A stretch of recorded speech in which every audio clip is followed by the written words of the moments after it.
I've been asked to do more explaining about this topic of cosmic laws because I reference it so much and I reference individual laws so often. However, I've never given sort of a comprehensive commentary or a treatise, so to speak, on what are these cosmic laws. There are certainly many cosmic laws. Yet there are probably only a handful of those which are sort of commonly or popularly known or even referenced in even many of the Eastern and other ancient traditions around the planet. Why are there laws? And since we're not talking initially about human laws, so to speak, like laws of society, a civilization, why would there be anything that we would call cosmic laws? We live in an infinitely organized reality. We live in an infinitely organized cosmos. And we live in a cosmos which is in what we call infinite flow. Contrary to what many physicists and mathematicians would understand, in this flow of infinites, or what we can call infinitudes, there is nothing which is ever repeated exactly. Nothing. Therefore, in order that there be infinite flow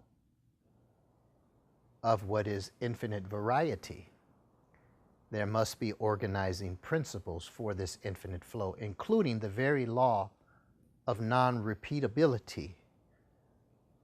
This includes something called the law of non-randomness. So even these processes are what flow from what we can call the infinite mind and the infinite intelligence of Source. There are also laws because there are consequences.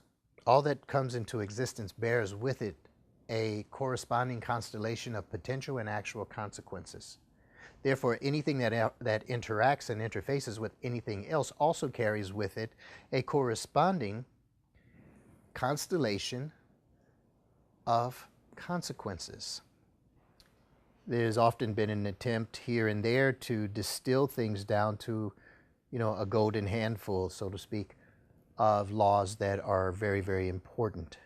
Certainly in the Western Judeo-Christian Islamic axis, for example, of spirituality and religiosity, we have this notion of something called the commandments. What we really are talking about is there's a system of rules, yes, rules of do's and don'ts, how to conduct our lives as human beings. And yes, these are also derivations, for the most part, of sacred and cosmic laws, although they may not be necessarily identified as such. There's often been a cultural, psychospiritual sort of delimitation of understanding the laws of creation and the laws of the universe in the context of what it really means for human behavior. This itself is also very important and it's very useful to know. However, it is not able to truly encapsulate, embrace, and then represent what is the spectrum of the laws of cosmicity, the laws of the great cosmos, and we can say the cosmos with a K, all the way down to what we see as laws here in the human domain. Useful enough reason to give some listing of what some of these laws are. Now, as I say, these are very real, but they're not ones which have been put forth in this manner before or in these types of groupings before. And so quite often, most people are essentially, they're unknown to most people. So I call them sort of the cosmic laws that are less known. There are also a few that are fairly well known. However, generally misunderstood and certainly misinterpreted and very misapplied or limited in the applications of these laws. They become almost shtick. They become just but so much sometimes sloganeering when one is trying to reference something which is above and beyond oneself as a way to describe some activities and situations that we're observing in life. So I will be talking about some of those, a few of them in particular that I think have been vulgarized. And what does vulgarized mean?